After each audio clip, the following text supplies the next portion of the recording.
बच्चों, आप में से बहुत बच्चों का फोन आया कि आप घर में एनटीए का पेपर सॉल्व कर रहे हो, उसमें कुछ दिक्कत है।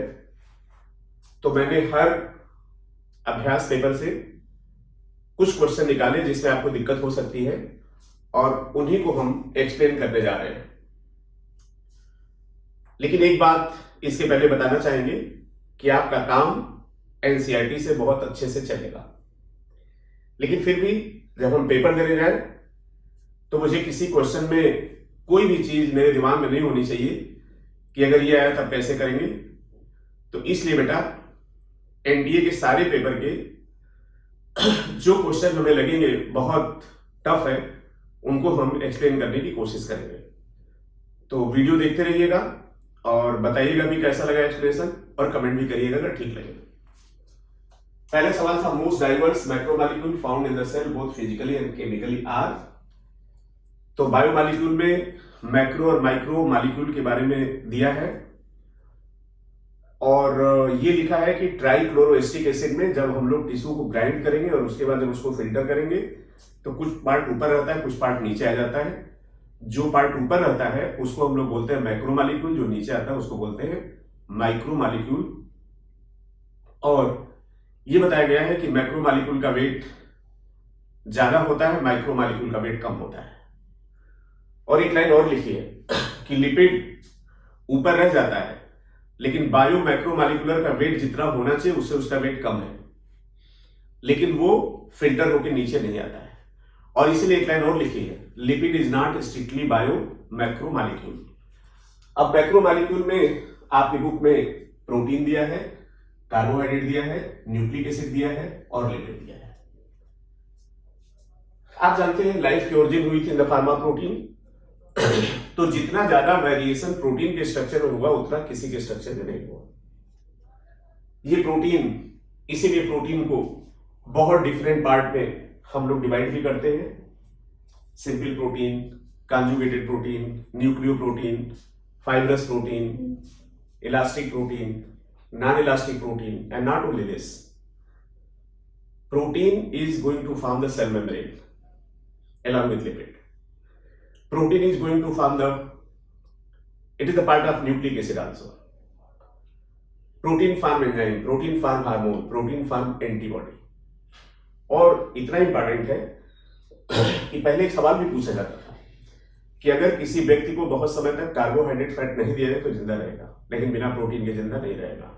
तो most important compound is protein. अब अगर हम लोग केमिकल कंपोजिशन की बात करें फिजिकली एंड केमिकली, तो protein is 10 to 15%, carbohydrate 3%, lipid 2% and nucleic acid is 5 to 7%। तो आंसर क्लियर होगा, most diverse macromolecule is protein. ये एनटीए अभ्यास 2 का सवाल है। Now second question, although much carbon dioxide is carried in the blood, yet blood does not become acidic or basic। तो यहां पर बच्चों हम आपको बताना चाहेंगे कि ब्लड का पीएच होता है 7.4। और एक बात और याद रखिएगा, फर्टाइल सॉइल का भी पीएच होता है 7.4। और ब्लड में एसिड और बेस बफर काम करते हैं। और आप जानते हैं बफर सोल्यूशन वो सोल्यूशन है जो एसिडिटी और एल्कनिटी को मेंटेन रखते हैं, या वे सोल्यूशन जिसमें थोड़ी मात्रा में एसिड या बेस मिला देने पर उसके पीएच में कोई फर्क नहीं पड़ता। तो ब्लड में बफरिंग मैकेनिज्म काम करता है और ब्लड का पीएच होता है 7.4।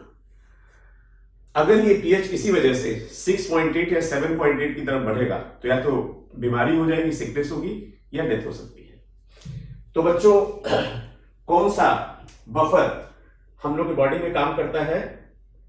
आप जानते हैं जब CO2 ज्यादा है तो कार्बोनिक एसिड आएगा, और बेस जो होता है ये बाई कार्बोनेट आयंस होते हैं।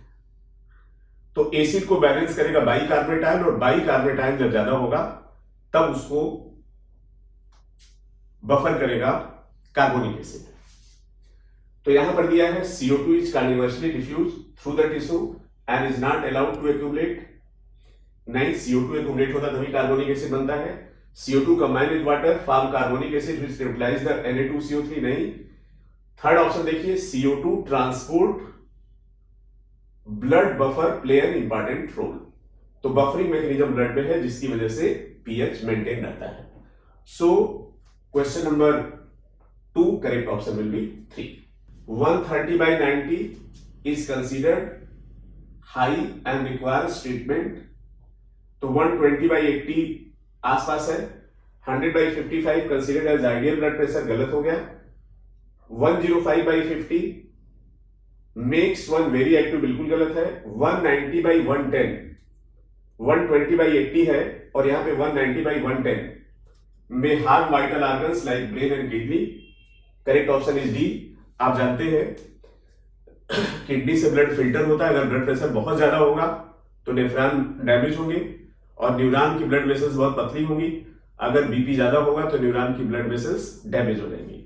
तो बच्चों question number 3 correct option will B 4।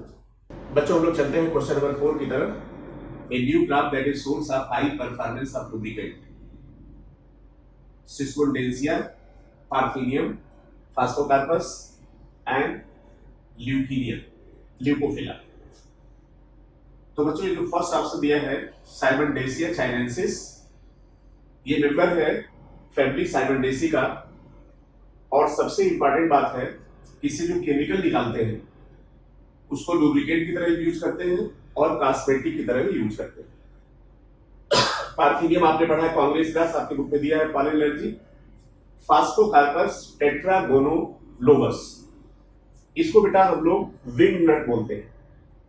ये लेग्यूमिनेसी का मेंबर है और इसके सीड को वैसे ही यूज करते हैं जैसे हम लोग यूज करते हैं सोयाबीन। फोर्थ ऑप्शन दिया है ल्यूकीनिया, ये मेंबर है बच्चों माइमोसाइडी का, जो फैमिली लेग्यूमिनेसी का एक पार्ट है और इस प्लांट को यूज करते हैं फॉडर की तरह। तो दिस इज फॉर लुब्रिकेंट। इसके पॉलन ग्रेन की खास बात है पॉलन एलर्जी। फास्फोकार्पस टेट्रागोनोलोबस, इसको यूज करते हैं हम लोग सोयाबीन की तरह। और ल्यूकीनिया जो फोर्थ मेंबर दिया है, ये माइमोसाइडी का मेंबर है, इसको हम लोग फॉडर की तरह यूज करते हैं और ग्रीन मैन्योर इससे बनाते हैं। ग्रीन मैन्योर के बारे में आप जानते हैं, जिसको हरी खाद बोलते हैं। प्लांट जो होता है वो खेत के अंदर है, पानी भर देते हैं, सिंचाई करते हैं, फिर उसको जुताई करके जमीन में छोड़ देते हैं। उसके डिकम्पोजिशन के बाद जो बनती है, जो फर्टिलाइजर बनता है, that is called as green manure. So question number 4 correct option is 1। अगले क्वेश्चन की तरफ चलते हैं बच्चों। In honey bee the drones are produced from, ये क्वेश्चन आप अच्छे से जानते हैं। हनी बी में जो ड्रोन्स बनते हैं वो अनफर्टिलाइज्ड एग से बनते हैं और फर्टिलाइज्ड एग से फीमेल का फॉर्मेशन होता है। यहां पे लार्वा को अगर रॉयल जेली खिलाया जाएगा, रॉयल जेली किसको खिलाते हैं? क्वीन को। तो इस तरह से honey bee the drones are produced from unfertilised egg and that is called as drones. So question number 5 correct option will be 1। अब हम लोग चलते हैं क्वेश्चन नंबर 6 की तरफ। Which of the following is not a insectivorous plant? बच्चों आप जानते हैं इंसेक्टिवोरस प्लांट वो होते हैं जो ऐसी कंडीशन में ग्रो करते हैं जहां सॉइल में नाइट्रोजन की कमी होती है। तो नाइट्रोजन की कमी को पूरा करने के लिए वो इंसेक्ट कैप्चर करते हैं। अब जो इंसेक्टिवोरस प्लांट है उसमें इंसेक्ट को कैप्चर करने के लिए बहुत सारे एडाप्टेशन है, जैसे होता है निपेंथीज में, जैसे होता है ड्रासेरा में, जैसे होता है यूट्रिकमेरिया में। यूट्रिकमेरिया को ग्लैडर वर्ड बोलते हैं, पता है आपको। यहां पर एक पौधा दिया मोनोट्रोपा।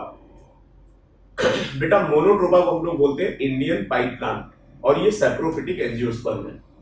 तो not an insectivorous plant that will be monotropa. तो question number 6 correct option is. बच्चों हम लोग चलते हैं क्वेश्चन नंबर 7 की तरफ। Valium is an example of. तो valium is the trademark name of diazepam used to treat anxiety, seizure, alcohol withdrawal, relief muscle spasm. Diazepam belongs to the class of drug known as benzodiazepines. तो हम लोग Valium को ही, Valium का ही दूसरा नाम हो गया डायज़ेपाम। बार्बिट्यूरेट आप जानते हैं बच्चों, ये सीएनएस को डिप्रेस करता है, स्टिमुलेट करेगा। और हाइड्रोसिनुक्लेस क्या होते हैं? जो हमारे थॉट, फीलिंग, परसेप्शन को चेंज कर देते हैं। They are called hallucinogens. जैसे आपने पढ़ा होगा LSD, लाइसर्जिक एसिड डाइथैलेमाइड, उसको हम लोग निकालते हैं क्लेविसेप्स परप्यूरिया से। Question number 8, in tissue high concentration of carbon dioxide. अगर टिश्यू में CO2 की कंसंट्रेशन ज्यादा हो जाएगी तो क्या होगा? अगर CO2 की कंसंट्रेशन ज्यादा होगी तो pH कम हो जाएगा, ब्लड एसिडिक हो जाएगा, और आपने ऑक्सी हीमोग्लोबिन डिसोसिएशन कर पढ़ा है। ऐसी कंडीशन में हीमोग्लोबिन की ऑक्सीजन के लिए एफिनिटी कम हो जाएगी। इसका उल्टा कर दीजिए, अगर ब्लड में CO2 कम हो जाए और ब्लड का pH ज्यादा हो जाए तो क्या होगा? हीमोग्लोबिन की ऑक्सीजन के लिए एफिनिटी बढ़ जाएगी। तो यहां पर थर्ड ऑप्शन दिया है, decreases its affinity to oxygen but increases its affinity to hydrogen. So question number 8 correct option is 3। तो बच्चों नारकोटिक्स, यहां पर दो चीज जाननी है, what is opiate and what is narcotics.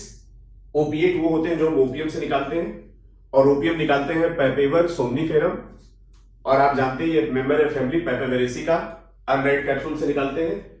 Narcotic बेटा वो ड्रग है जो इलीगल है, जिसको हम लोग ब्रेन की डिफरेंट एक्टिविटी को एल्टर करने के लिए लेते हैं, इनकी परमिशन नहीं है, ऐसे केमिकल को हम लोग बोलते हैं नारकोटिक्स। तो नारकोटिक्स में आपका मॉर्फिन भी है, हेरोइन भी है, पिथाइडीन भी है। Which is not an opiate narcotics, they are amphetamine. ये जो होता है बच्चों, ये क्या होता है? स्टिमुलेंट होता है। देखिए क्वेश्चन लिखा है, pethidine, heroin and morphine all are opiate narcotics except amphetamine, which is a potent central nervous system stimulant, while opiate are depressant। तो जितनी भी ड्रग है उनको दो पार्ट में डिवाइड कर सकते हैं, एक होता है स्टिमुलेंट, एक होता है डिप्रेसेंट। स्टिमुलेंट तब हम लोग लेते हैं जब हम बहुत डल कंडीशन में होते हैं, और हम लोग डिप्रेसेंट तब लेते हैं जब बहुत एंजाइटी की कंडीशन में होते हैं। तो मॉर्फिन, हीरोइन, पिथाइडीन ये तीनों है ओपिएट, और एम्फीटामिन ओपिएट नहीं है। So question number 9 correct option is 1। अब हम लोग चलते हैं question number 10, if Cowper gland are removed it will affect. आप जानते हैं बच्चों, बर्थोलिन ग्लैंड फीमेल में है, काउपर ग्लैंड, प्रोस्टेट ग्लैंड ये मेल में है। आप जानते हैं कि यूरिन का pH एसिडिक होता है, और जिस पैसे से हम लोग यूरिन डिस्चार्ज करते हैं उसी पैसे से हम लोग स्पर्म डिस्चार्ज करते हैं। तो आप जानते हैं एसिडिक pH में स्पर्म की डेथ हो सकती है। तो क्या होना चाहिए? होना ये चाहिए कि स्पर्म के आने से पहले एसिडिटी को न्यूट्रलाइज हो जाना चाहिए, और एसिडिटी को न्यूट्रलाइज करने के लिए ये आपकी जो काउपर ग्लैंड है बच्चों, ये क्या करेगा? बेसिक सिक्रीशन निकालेगा, जिससे pH न्यूट्रलाइज हो जाएगा और स्पर्म के ऊपर इफेक्ट नहीं होगा। तो इरेक्शन आप पेनिस आप जानते हैं ब्लड फ्लो की वजह से कोई मतलब है नहीं, तो it will affect the sperm. Sex recognition कोई मतलब नहीं, सेक्सुअल बिहेवियर में भी मतलब नहीं है, वहां पर हार्मोनल रोल है। तो यहां पर काउपर ग्लैंड को रिमूव करेंगे तो बेसिक सिक्रीशन आएगा नहीं, तो स्पर्म की डेथ हो जाएगी। तो ये बच्चों थे 10 क्वेश्चन एक्सप्लेन करने की हमने कोशिश की। इस तरह से हर पेपर में 10-15 सवाल हम आपको एक्सप्लेन करेंगे, और आप बोलेंगे तो पूरा पेपर भी एक्सप्लेन करेंगे। तो ये प्रयास कैसा रहा जरूर बताइएगा, और अच्छा लगे तो देखते रहिए और चैनल को सब्सक्राइब करिए। Thank you so much.